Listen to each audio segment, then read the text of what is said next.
Can you give me an example of a food that's a vaccine? You recognize. Yes, sir. University of California, Riverside has already perfected the ability to put human vaccines into our lettuce right now.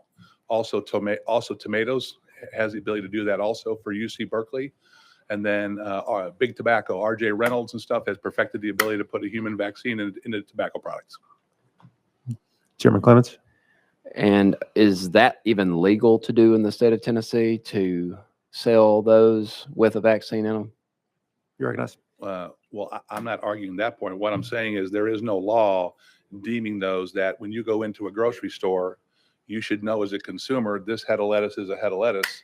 The head of lettuce right next to it could contain a vaccine in it. All we're saying is if it does have the vaccine in it, make sure it's listed as a pharmaceutical so people can get the proper dosage. You recognize. Thank you. Well, my question is right now, can you walk into a grocery store and there be a head of lettuce for sale that has a vaccine in it? I don't think that's allowed under state law presently.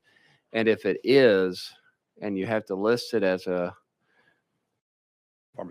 pharmaceutical, are we going to then have Walgreens pharmacists with a refrigerated section? I mean, how's this going to play out? You recognize. Thank you. This is more of a consumer protection bill right here, is to make sure that if you're going in to buy tomatoes and there's a polio vaccine in there, that you are aware of what you're buying has a polio vaccine. The problem you have is if it's not treated as a pharmaceutical, being the size and difference between you and me, how many tomatoes do I have to eat to get the proper dosage versus how many tomatoes that you have to eat? And if you eat too many, do you get a overdose? If you eat too less, like we had in the cattle industry with Aeromycin, we weren't dosing our cattle properly and the horn flies were developing an immunity to it.